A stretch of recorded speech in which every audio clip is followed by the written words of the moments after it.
Let's go! Oh my God, it's real now. 5 intrepid duos race from Japan to Indonesia.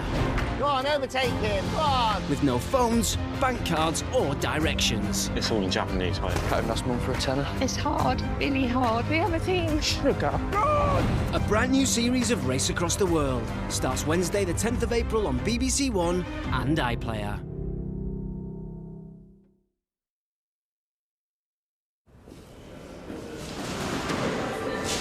At 1 o'clock, the news now on BBC One with Ben Brown.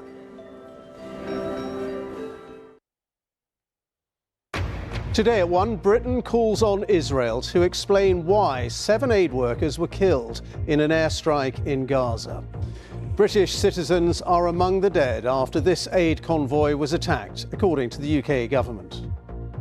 Shocked and saddened to hear the reported deaths of aid workers in Gaza. We're urgently working to confirm all the details, but my thoughts right now with their friends and family. And also on the programme this lunchtime, the government rolls out free childcare for 2-year-olds in England, but Labour says the scheme is in chaos. A 12-year-old is arrested in Finland after a school shooting that has left 1 pupil dead and 2 others injured. Prices in the shops rise at their slowest rate in 2 years.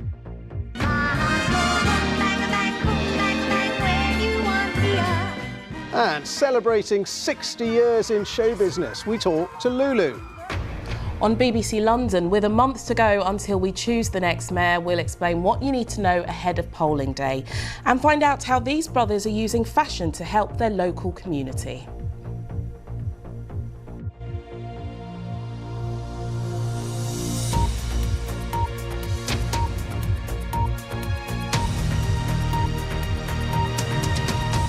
Good afternoon. The Foreign Secretary, Lord Cameron, has demanded a full explanation from Israel after an airstrike in Gaza that left 7 aid workers dead, some of them British. The charity they worked for says their convoy was hit by an Israeli airstrike just after they had unloaded food aid at a warehouse in the city of Deir al-Balah. Well, the Israeli Prime Minister has just described it as an unintentional strike. Israel says it is investigating. From Jerusalem, our Middle East correspondent, Yolan Nell, sent this report. There were no survivors. Cars in the aid convoy were hit directly, even with the World Central Kitchen logos clearly displayed, and the US charity says prior coordination with the Israeli military. Displaced Gazans staying in tents nearby heard the blast and ran to try and help. This is our situation. Anyone who distributes aid or brings it to Gaza is exposed to shelling and death, whether it's an international organisation or not. Distressed colleagues of the 7 aid workers killed have been absorbing the shocking news. Since the war began, their NGO has provided more than 40 million meals in Gaza. Australian Lalzaumi Francom, who appeared in a recent World Central Kitchen video, has been confirmed as one of the dead. There are reportedly British citizens too. The Prime Minister, Rishi Sunak, says he's shocked and saddened. They're doing fantastic work bringing alleviation to the suffering that many are experiencing in Gaza. They should be praised and commended for what they're doing. They need to be allowed to do that work unhindered, and it's incumbent on Israel to make sure that they can do that, and we're asking Israel to investigate what happened urgently, because clearly there are questions that need to be answered. World Central Kitchen has been sending food to Gaza from Cyprus along a new sea route. The aid workers had just unloaded 100 tons from the latest shipment when they came under attack. Israel's military says it's investigating. We are committed to examining our operations thoroughly and transparently. I just spoke to WCK founder, Chef Jose Anders, and expressed the deepest condolences of Israel Defense Forces to the families and the entire World Central Kitchen family. In Gaza, where bodies of the aid workers, locals and foreigners are being sent home for burial, World Central Kitchen says it's heartbroken and grieving. And these deaths will be felt more widely too. The charity's now paused its operations in the war-torn territory where famine's looming. It says it will soon make decisions about the future of its work. Yolande Nell, BBC News, Jerusalem. Well, Yolande joins us now live from Jerusalem. And Yolande, we know that food aid is so desperately needed in Gaza. How do you think this attack is going to affect the supply of that food aid? Well, this is really very worrying. I've actually been speaking to the head of another charity called ANIRA, also based in the US, and it works very closely with World Central Kitchen.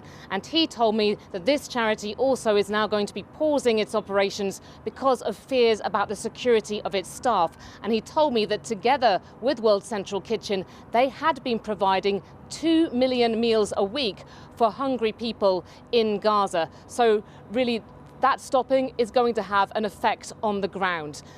Meanwhile, in Cyprus, we have heard from the authorities there that they mean to keep the maritime aid route open into Gaza to bring in desperately needed aid, including food supplies, despite what they said was tragic news. And this has really shone a spotlight on the aid workers who are in Gaza and the big risks that they face doing their everyday work. According to the aid worker security database, even before this attack, nearly 200 aid workers had been killed during the nearly 6 months that this war has been going on. Most of them were local staff, and most of them worked actually for the UN's biggest agency in Gaza, for UNRWA. We've had the Israeli Prime Minister Benjamin Netanyahu in the past hour coming out with a video message where he made an apparent reference to the killing of the aid workers in this latest strike. He said that it was unintended and tragic.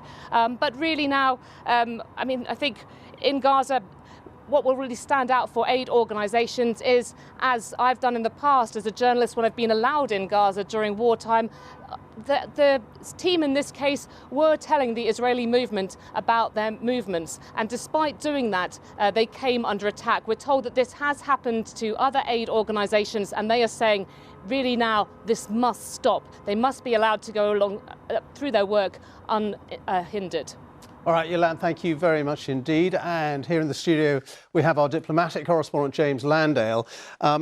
James, we heard from the Foreign Secretary, Lord Cameron, confirming that some British citizens were killed in this attack. Yeah, that's right. The Foreign Secretary put out a tweet this morning where he said the attack was deeply distressing, and he said, quote, British nationals are reported to have been killed. Note the plural. I mean, our understanding is, and this is not confirmed, that it might be talking, 2, maybe 3 British nationals involved in this attack. The Foreign Secretary said that the Foreign Office is working incredibly hard to try and establish what happened. And he, like the Prime Minister, as we've just heard, said very explicitly, we call on Israel to immediately investigate and provide a full and transparent explanation of what's happened. And that is a familiar message to all the other nationals involved. We've had a similar message from the Australian Prime Minister, because an Australian national was involved, who said what happened was completely unacceptable, he said, and Australia will seek full and proper accountability. And the Americans are saying, in the form of their national security advisor, we urge Israel to swiftly investigate what happened here. OK, and James, we've also separately seen more angry condemnation of Israel today from Iran. It says that Israel attacked one of its consulate buildings in Damascus. Yeah, look, there have long been Israeli attacks against Iranian targets based in Syria throughout this war. But what's happened now is an escalation. Missiles struck Iran's consulate, as you say, in Damascus, in the Syrian capital. We think around at least 11 people died, including 7 members of Iran's Revolutionary Guard Corps. So a key strike against Iran. Iran's supreme leader has said, look, this will be punished. This will create a response.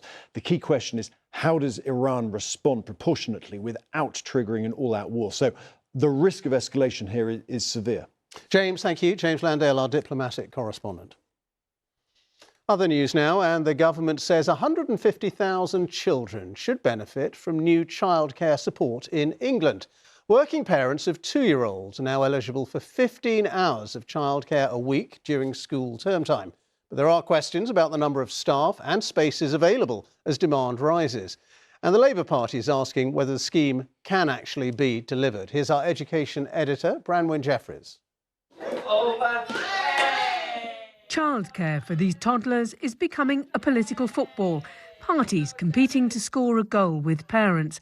The government now funding 15 free hours in term time for 2-year-olds whose parents work.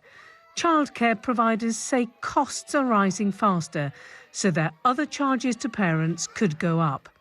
I know a number of local nurseries have put their fees up for a second time. So they went up in September and they're going up again in April.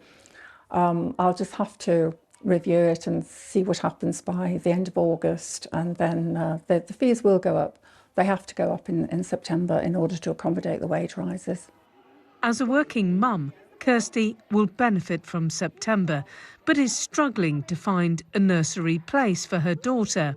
I've been to 3 nurseries and I've put her down on 3 waiting lists because they've all got massive waiting lists now because there's not enough nurseries for the hours that are funded. So, yeah, it will help if I can get her in somewhere.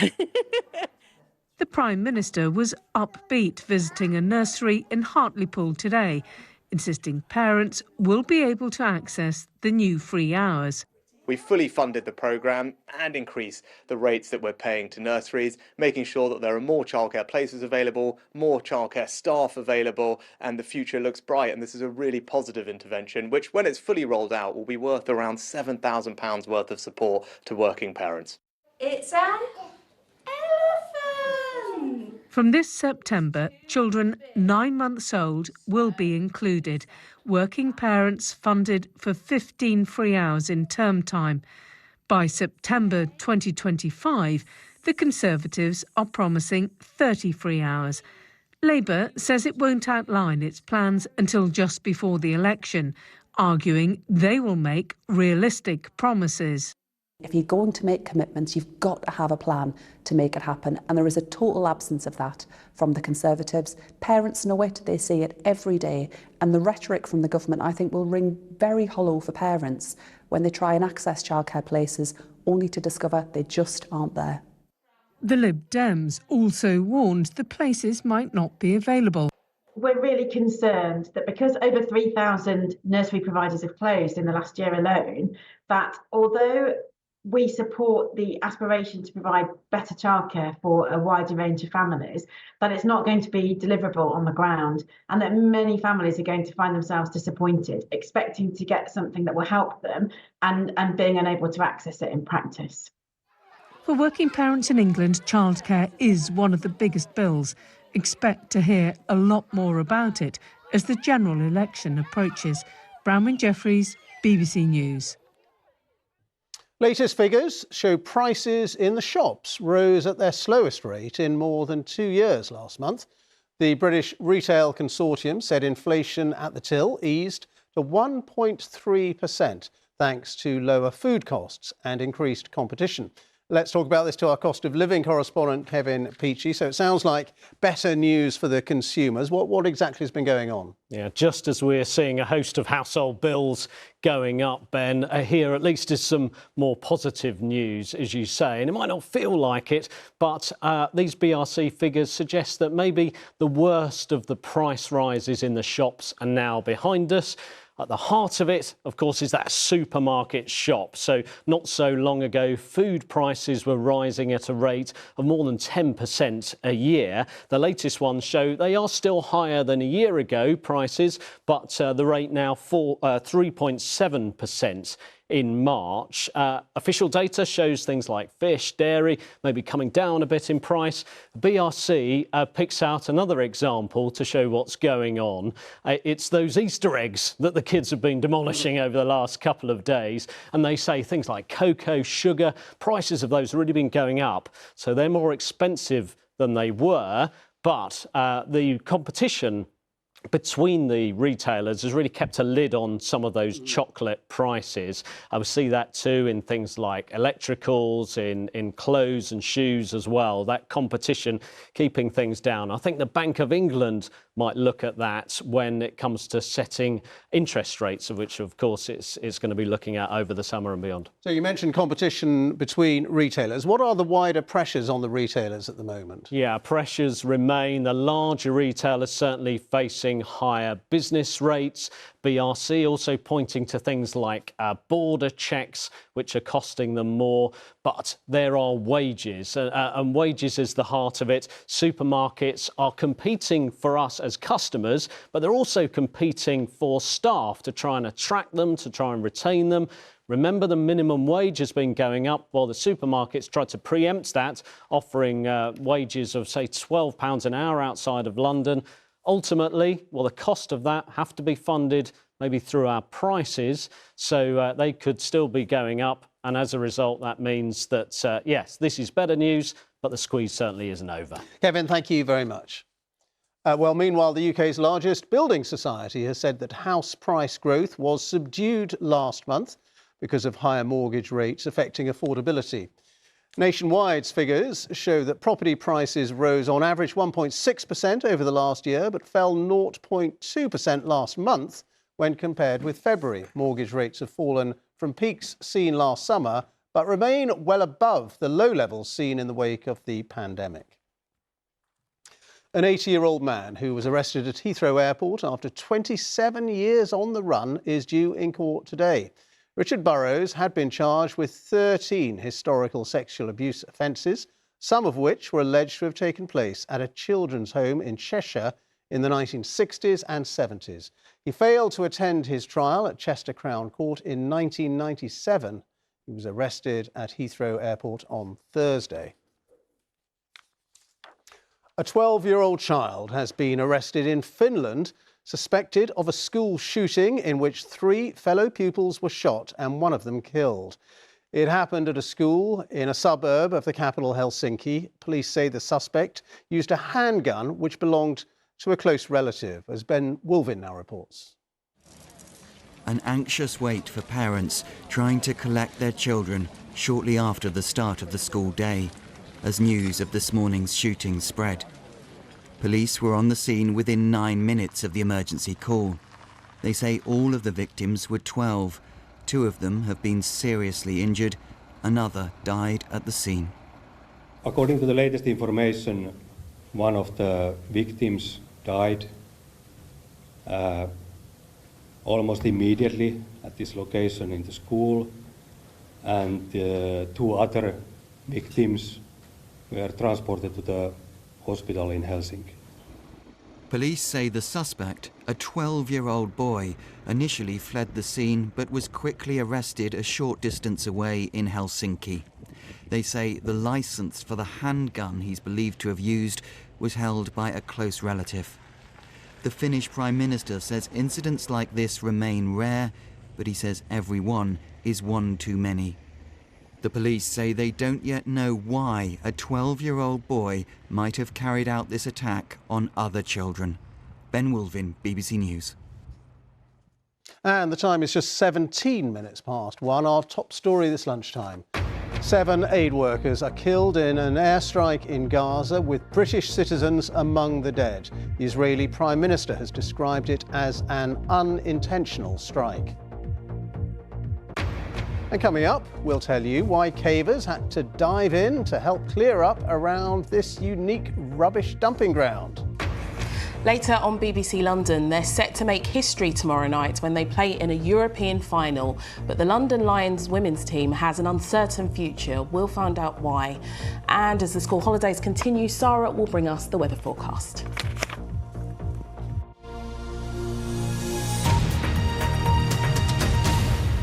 Thousands of people with type 1 diabetes in England are to be offered a pump that's been called an artificial pancreas. It can calculate and deliver the correct amount of insulin to patients using a glucose sensor under the skin.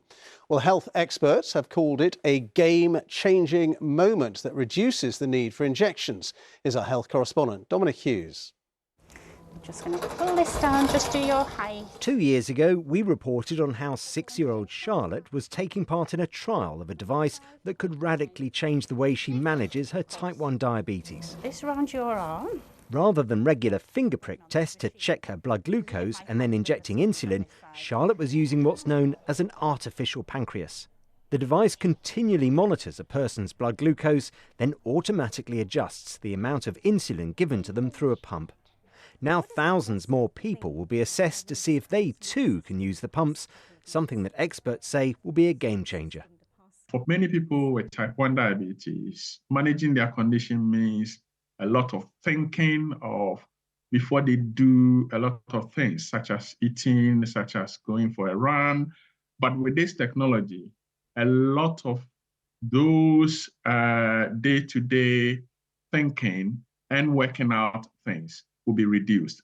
More than 300,000 people are living with type 1 diabetes in the UK.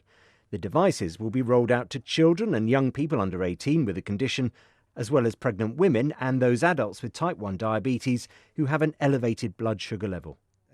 Retired engineer Les is one of those who, like Charlotte, took part in the trial.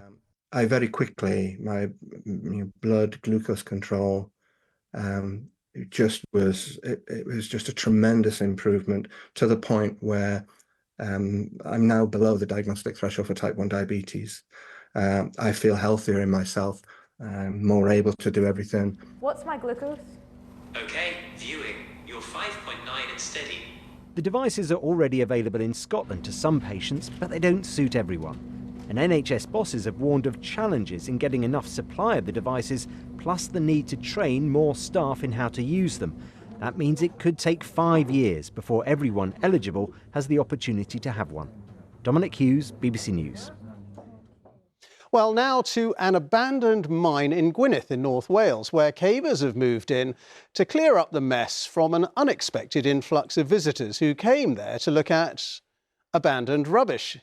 People had to come to take their pictures next to a mound of old cars and other waste after it featured in a video on YouTube. But as our Wales correspondent Thomas Morgan reports, they left a pretty unsightly trail behind them. Hidden in rural northwest Wales are the Gaerwen and Braechgoch mines. But what's not so hidden inside is the rubbish. These are just two of over 1,000 abandoned mines in Wales. Many have become hotspots for cavers and mine explorers over the years. But 6 years ago, Braechgoch and Gaerwen became social media famous after a video on YouTube emerged named The Cavern of Lost Souls. It showed, at the bottom of the cave, several old abandoned cars.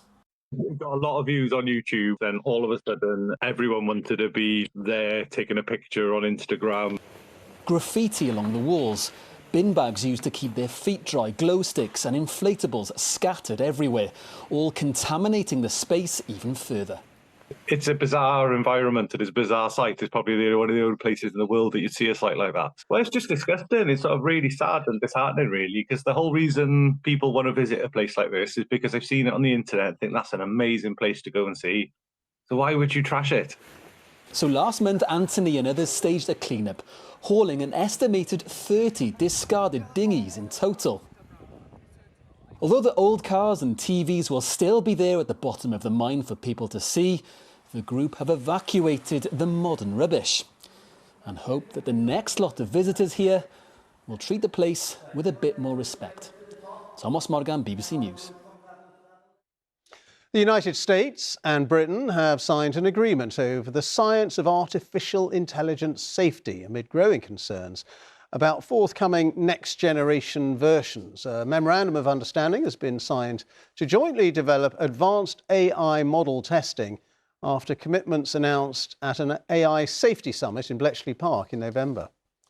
Donald Trump has posted the $175 million bond demanded by the court in New York, which found him liable for fraud in a civil case. The bond prevents the New York State Attorney General confiscating any of Mr. Trump's properties. The former president has denied wrongdoing and plans to appeal, saying the case is a political witch hunt. 9 NHS trauma centres in England are taking part in a new study to see if giving antidepressants to people straight after they suffer a serious brain injury could reduce their likelihood of developing the condition. Research suggests that rates of depression in people who have experienced brain trauma are 10 times higher than in the general population. Here's our health correspondent, Jim Reid. So this video was 3 hours before the accident. 4 years ago, Shannon was working on this building site in East London. As I don't remember what actually happened to me, but from reports I was hit on the left-hand side of my head with a digger. I was told that I was going to die, but I was given a chance, had surgery. Then I was in the coma for 3 weeks. She needed operations to repair the damage to her body. The full impact, though, was not always visible. It took a real impact on my mental health. I wasn't going out, I wasn't taking care of myself. I just completely let go of myself. I put on weight. Yeah, it was just, any self-respect that I had was just gone. Hi Shannon, Hi, it's nice to see you. Come and take a seat. Every 6 months, Shannon's progress is checked by a psychiatrist. How have your headaches been? Headaches, I've not had any. A head injury can change the way the brain works, affecting thinking skills, memory and personality. In particular, mood, depression is something which we see very commonly after traumatic brain injury in around about 50% of people. That's around about 10 times higher than we see in the background population without brain injury. So it's a really significant problem. Now a large-scale study is being run at this and 8 other major trauma centres. This commonly used antidepressant is being given very quickly after the injury itself. The hope is it might better protect the brain from long-term damage. Up to now, most of the research has been on the treatment of depression once it's set in, which we know can be quite difficult. This would be one of the first large-scale studies in the world that's actually trying to prevent it from happening in the first place. 5 years ago, Sean was knocked off his motorbike on his way home for dinner. It broke all my left side, broke my leg, broke a couple fingers, and I had a bleed on the brain. He now volunteers here at the charity Headway East London. We're waiting on rice though, unless it's crispy. He's had to come to terms with differences to his brain and his personality. Things that you used to do make you feel depressed in a way, because I want to be that guy. I want to be on that side of that guy. I want to be that guy again, but that's the hardest thing. You just have to accept a new person in your life. Group therapy like this art class is one route to recovery. It's hoped new approaches to medication might help as well, as the NHS tries to better treat a complex injury to the most fragile part of the body. Jim Reid, BBC News. The England cricketer Ben Stokes has asked not to be considered for the selection for this summer's T20 World Cup in the West Indies and the US.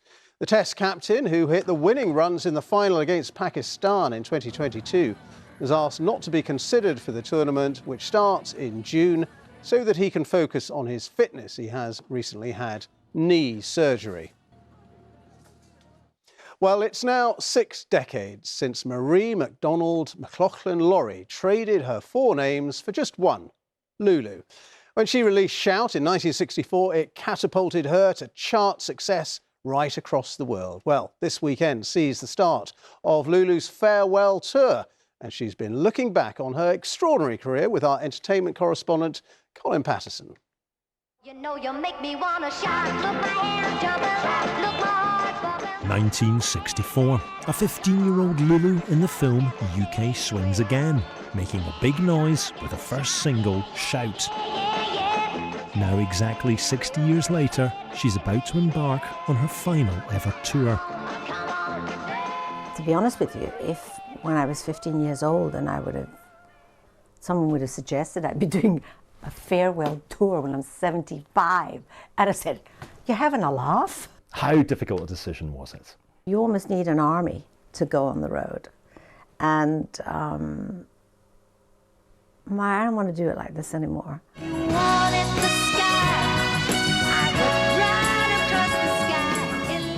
Lulu's many achievements include being the first Scottish solo act to have a US #1,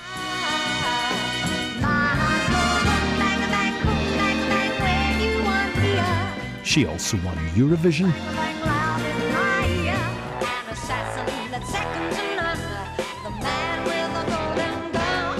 and recorded a Bond theme.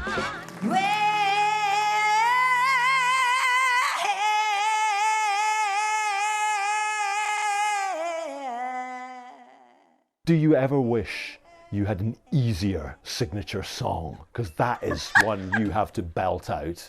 With Shout, you either get way, and people try to get it. But as you can see, I can still do it. So why would I think it wasn't I should have something easier? Lots of singers lose their voice over the years. How have you kept yours? I'm very disciplined. I've learned, in fact, to use my vowels and to speak like this and use the whole range of my voice right down to there, and also exercise my voice. You do all that stuff. Watch my diet. I exercise, and I don't speak before 12 noon when I'm on tour.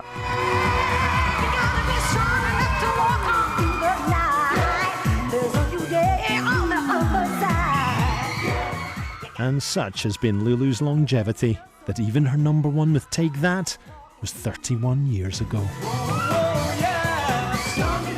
It was an incredible thing, and they were very, very respectful is the word, I think, because of course they were like in their teens, I think, and I was 40. And but I've had many reinventions in my life, and that was a big one. And now we're family.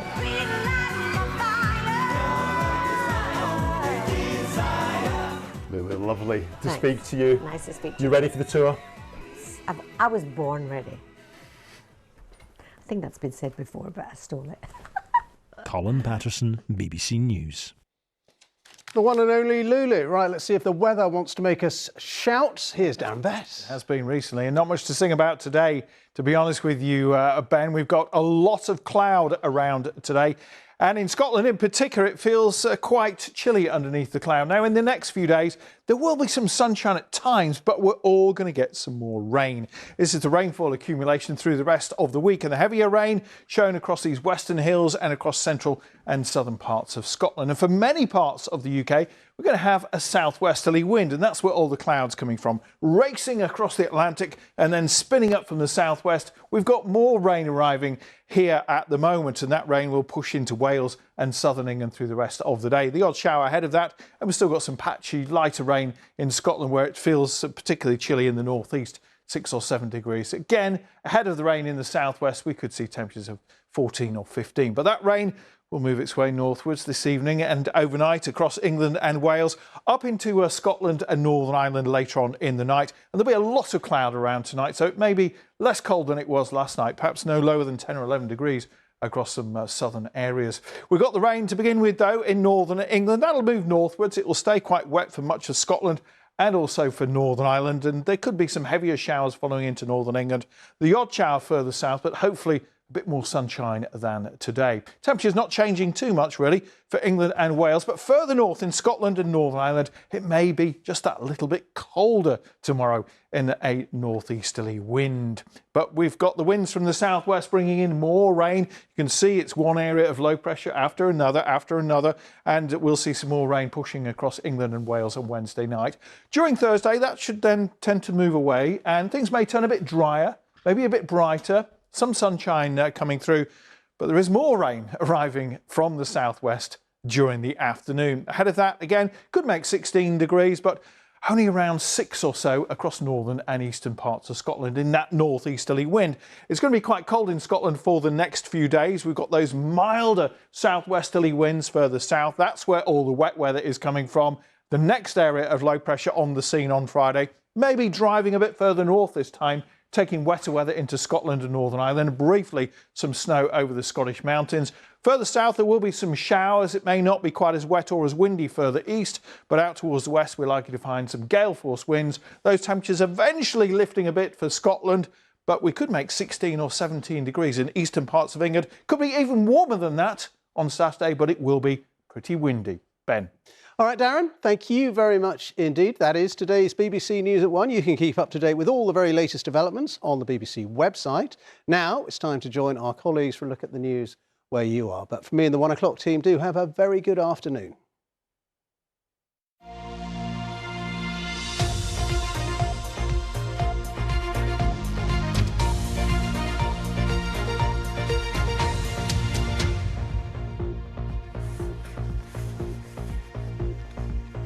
Welcome to BBC London. I'm Tolu Adeoye.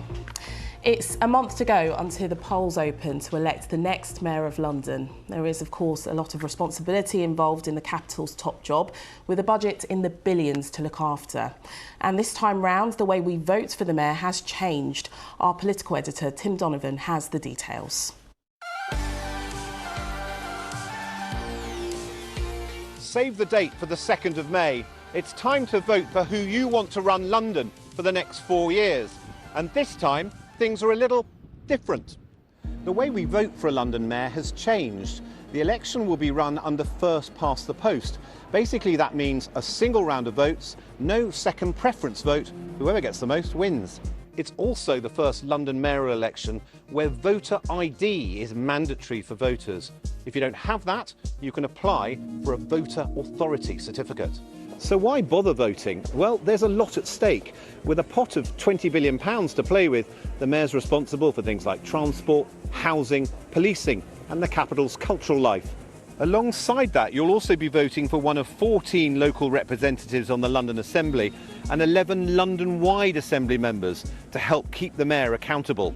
If you're a first-time voter or a little out of practice, this is what else you need to know.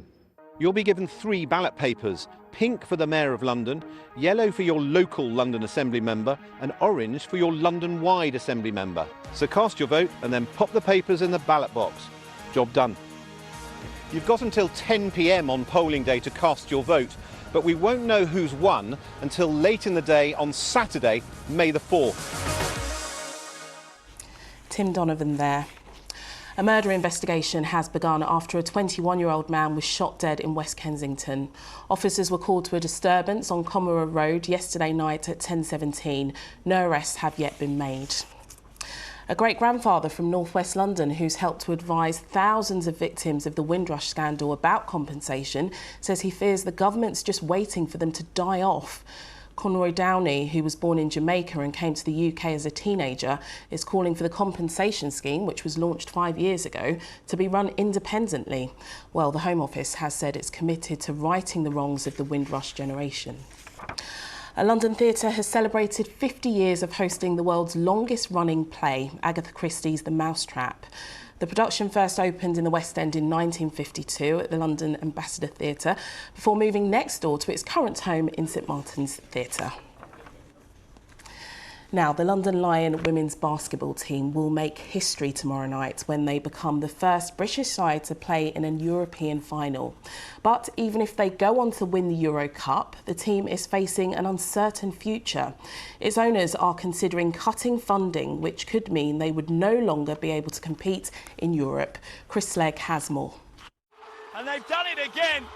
History makers. The moment London Lions became the first British basketball team, men or women, to reach a European final.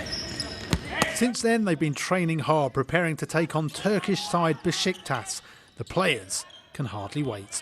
Energy is really good. Everyone's really locked in.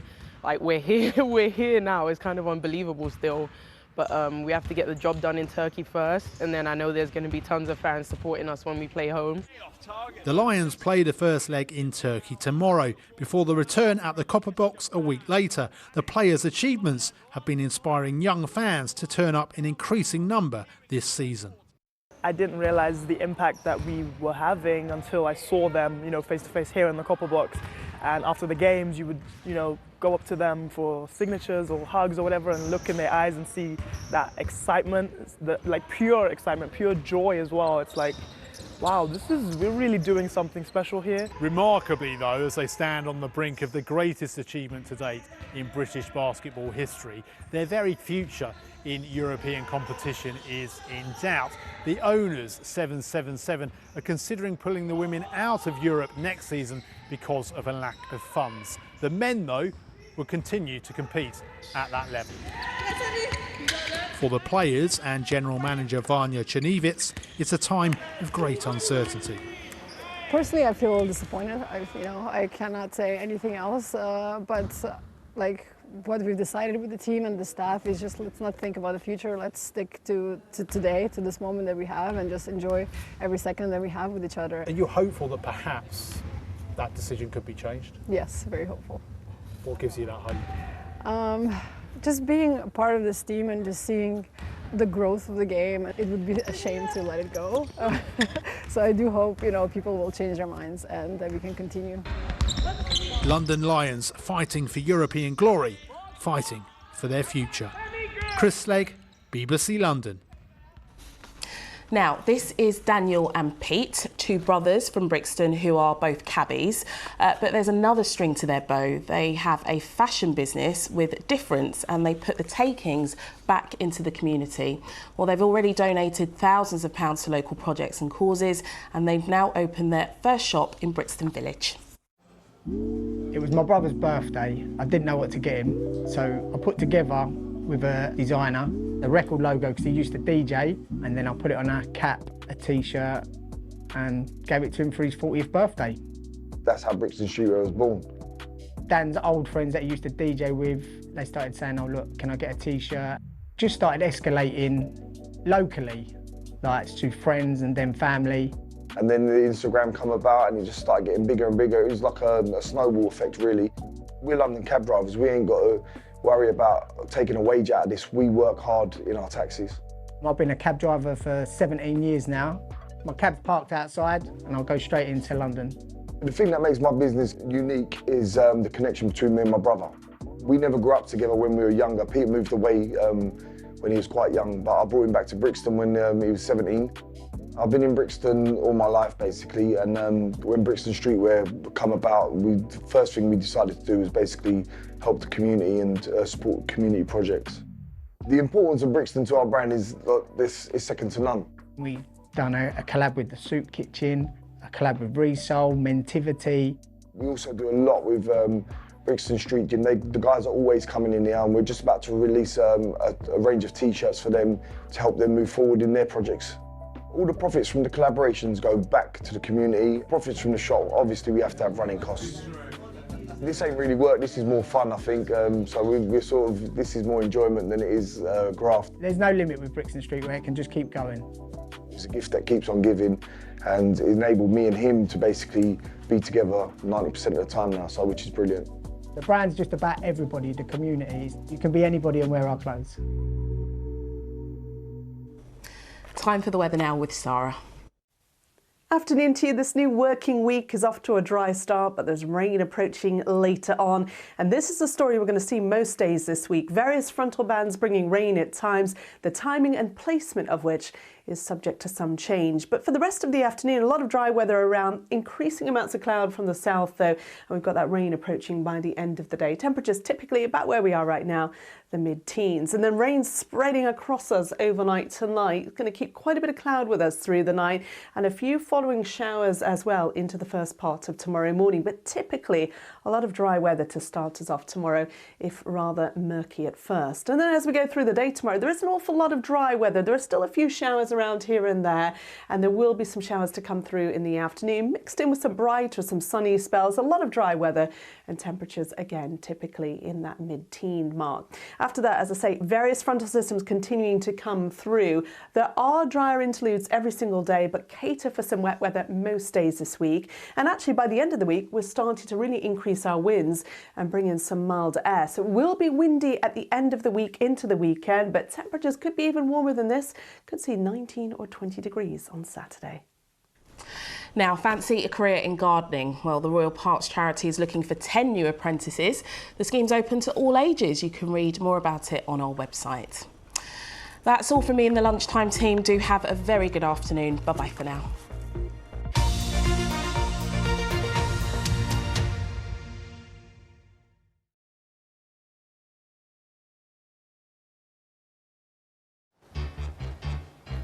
Ready, steady.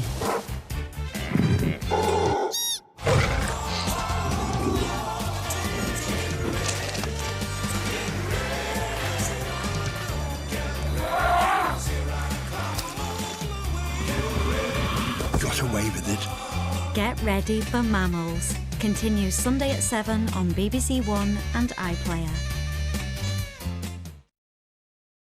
Discover unique stories. If you work in human spaceflight, this is the worst possible thing that could ever happen. Why do people behave the way they do online? We're dealing with really nasty abuse. This is the story told by the